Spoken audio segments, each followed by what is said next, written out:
അടുത്തതായി factors affecting decomposition. ഡീകമ്പോസിഷനെ effect ചെയ്യുന്ന factors എന്തൊക്കെയാണെന്ന് നോക്കാം. ആദ്യത്തെയാണ് കെമിക്കൽ കോമ്പോസിഷൻ ഓഫ് ഡെട്രിറ്റ്സ്. ഈ റോ മെറ്റീരിയലായ ഡെട്രിറ്റസിൻ്റെ കെമിക്കൽ കോമ്പോസിഷൻ എന്താണോ അതാണ് ഒരു ഫാക്ടർ ഡീകമ്പോസിഷൻ എഫക്റ്റ് ചെയ്യുന്നത്.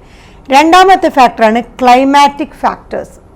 സോ രണ്ട് ഫാക്ടറുകളാണ് ഈ ഡീകമ്പോസിഷനെ എഫക്റ്റ് ചെയ്യുന്നത്. ഒന്നാമത്തെയാണ് chemical composition of detritus, raw material അഥവാ ഡെട്രിറ്റസിൻ്റെ കെമിക്കൽ കോമ്പോസിഷൻ. രണ്ടാമത്തേത് ക്ലൈമാറ്റിക് ഫാക്ടേഴ്സ്. ആദ്യത്തെ നോക്കാം, chemical composition of detritus. So ഈ ഡീകമ്പോസിഷൻ എന്ന് പറഞ്ഞൊരു പ്രോസസ്സ് ഓക്സിജൻ ആവശ്യമുള്ളൊരു പ്രോസസ്സാണ്. അതായത് it is an oxygen requiring process. Decomposition നടക്കണമെങ്കിൽ അവിടെ ഓക്സിജൻ്റെ അവൈലബിലിറ്റി ആവശ്യമാണ്. ഓക്സിജൻ റിക്വയറിംഗ് ആയിട്ടുള്ള ഒരു പ്രോസസ്സാണ് decomposition.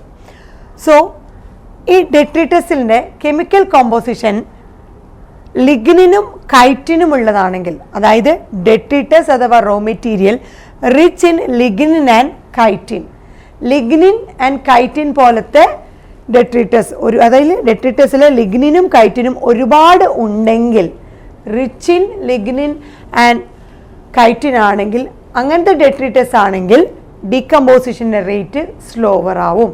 So slow decomposition rate എപ്പോഴാണ്? ലിഗ്നിനും കൈറ്റിനും ഡെട്രിറ്റസിൽ ഒരുപാട് ഉണ്ടെങ്കിൽ, ഹൈലി റിച്ച് ആണെങ്കിൽ ഡീകമ്പോസിഷൻ്റെ റേറ്റ് കുറവായിരിക്കും, സ്ലോവർ ഡീകമ്പോസിഷൻ റേറ്റ് ആയിരിക്കും. അതേസമയം detritus rich in nitrogen and water soluble substances like sugar, water soluble സബ്സ്റ്റൻസുകളായ ഷുഗർ അല്ലെങ്കിൽ നൈട്രജൻ ഒക്കെയാണ് ഡെട്രിറ്റസിൽ കൂടുതലായിട്ടുണ്ടെങ്കിൽ ഡീകമ്പോസിഷൻ്റെ റേറ്റ് വളരെ ഫാസ്റ്റ് ആവാൻ തുടങ്ങുക, ക്വിക്കർ ഡീകമ്പോസിഷൻ റേറ്റ് ആയിരിക്കും. സോ ഇതാണ് കെമിക്കൽ കോമ്പോസിഷനെ കുറിച്ച് പറയുന്നത്. സോ ഒരു പെർട്ടിക്കുലർ ക്ലൈമാറ്റിക് കണ്ടീഷൻ നോക്കിക്കഴിഞ്ഞാൽ ഡീകമ്പോസിഷൻ റേറ്റ് സ്ലോവർ ആയിരിക്കും എപ്പോൾ? അവിടെ ഡെട്രിറ്റസിൽ ലിഗ്നിനും കൈറ്റിനും കൂടുതലാണെങ്കിൽ. അതേസമയം ഡീകമ്പോസിഷൻ റേറ്റ് ക്വിക്കറായിട്ട് നടക്കുന്നത് എപ്പോഴാണ്? ഡെട്രിറ്റസിൽ നൈട്രജനോ വാട്ടർ സോലബിൾ സബ്സ്റ്റൻസുകൾ ലൈക്ക് ഷുഗറൊക്കെ ഉണ്ടെങ്കിൽ ഈ പറഞ്ഞ ഡീകമ്പോസിഷൻ റേറ്റ് വളരെ ഫാസ്റ്റായിട്ട് ക്വിക്കറായിട്ട് നടക്കുന്നു. അതുപോലെ നമ്മൾ പറഞ്ഞ രണ്ടാമത്തെ ഫാക്ടറാണ് climatic factors. So climatic factor എന്ന് പറഞ്ഞാൽ വളരെയധികം ഇമ്പോർട്ടൻ്റ് ആയിട്ടുള്ള ഒരു ക്ലൈമാറ്റിക് ഫാക്ടറുകൾ ഉണ്ടെങ്കിൽ ആ ഫാക്ടറുകളാണ് ഡീകമ്പോസിഷനെ റെഗുലേറ്റ് ചെയ്യുന്നത്. സോ വളരെ മോസ്റ്റ് ഇമ്പോർട്ടൻ്റ് ആയിട്ടുള്ള ഫാക്ടറാണ് ക്ലൈമാറ്റിക് ഫാക്ടർ. എന്തിനെ എഫക്റ്റ് ചെയ്യുന്നത്? ഡീകമ്പോസിഷനെ കൺട്രോൾ ചെയ്യാൻ അല്ലെങ്കിൽ റെഗുലേറ്റ് ചെയ്യുന്നത്. അത് മൈക്രോബ്സിൻ്റെ ആക്ടിവിറ്റി, സോയിലുള്ള മൈക്രോബ്സിൻ്റെ ആക്ടിവിറ്റീനെ അതിനെ എഫക്റ്റ് ചെയ്തിട്ടാണ് ഈ ഡീകമ്പോസിഷൻ്റെ റേറ്റിനെ റെഗുലേറ്റ് ചെയ്യുന്നത്. സോ ഏറ്റവും ഇമ്പോർട്ടൻ്റ് ആയിട്ടുള്ള climatic factors that regulate decomposition through their effects on the activities of soil microbe.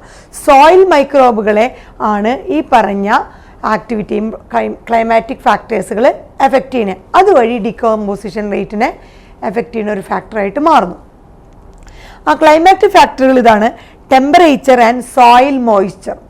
ടെമ്പറേച്ചറും soil മോയ്സ്ചറുമാണ് ഡീകമ്പോസിഷനെ എഫക്റ്റ് ചെയ്യുന്ന രണ്ട് ക്ലൈമാറ്റിക് ഫാക്ടറുകൾ. So warm and moist environment ആണെന്നുണ്ടെങ്കിൽ, വളരെ വാം അതുപോലെ മോയിസ്റ്റ് ആയിട്ടുള്ള എൻവയോൺമെൻ്റ് ആണെങ്കിൽ അത് ഡീകമ്പോസിഷനെ ഫേവർ ചെയ്യുന്ന ഒരു ക്ലൈമാറ്റിക് ഫാക്ടറാണ്. സോ ഡീകമ്പോസിഷൻ വേഗത്തിലാവാനും അതിനെ ഫേവർ ചെയ്യുന്ന ഒരു ഫാക്ടറാണ്, ക്ലൈമാറ്റിക് ഫാക്ടറാണ് വാം ആൻഡ് മോയിസ്റ്റ് എൻവയോൺമെൻറ്റ്.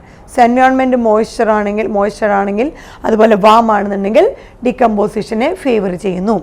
അതേസമയം ടെമ്പറേച്ചർ കുറവാണെങ്കിൽ, ലോ ടെമ്പറേച്ചർ ആണെങ്കിൽ, അതുപോലെ എനേറോബയോസിസ്, ഓക്സിജൻ ഇല്ലെങ്കിൽ, നമ്മൾ ആദ്യമേ പറഞ്ഞു ഡീകമ്പോസിഷൻ എന്ന് പറഞ്ഞ പ്രോസസ്സ് ഓക്സിജൻ ആവശ്യമുള്ള ഒരു പ്രോസസ്സാണ്, ഓക്സിജൻ റിക്വയറിംഗ് ആയിട്ടുള്ള പ്രോസസ്സാണ്.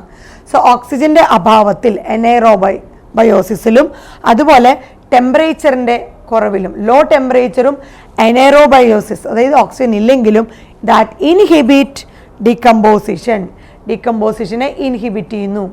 ഓക്സിജൻ ഇല്ലെങ്കിലും ടെമ്പറേച്ചർ കുറവാണെങ്കിലും ഡീകമ്പോസിഷനെ ഇൻഹിബിറ്റ് ചെയ്യുകയും എന്ത് സംഭവിക്കുന്നു? That result in buildup of organic materials. Inorganic materials produce ചെയ്യുന്നതിന് പകരം എന്ത് സംഭവിക്കുന്നു? ഓർഗാനിക് മെറ്റീരിയൽസ് ബിൽഡപ്പ് ആവാൻ തുടങ്ങുന്നു. എങ്ങനെയാണെങ്കിൽ?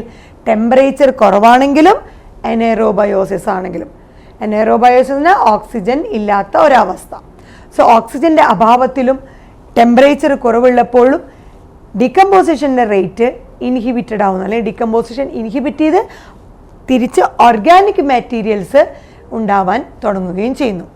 സോ കെമിക്കൽ കോമ്പോസിഷൻ ഓഫ് ഡെട്രിറ്റസും ക്ലൈമാറ്റിക് ഫാക്ടേഴ്സുമാണ് ഡീകമ്പോസിഷനെ എഫക്റ്റ് ചെയ്യുന്ന 2 ഫാക്ടറുകൾ.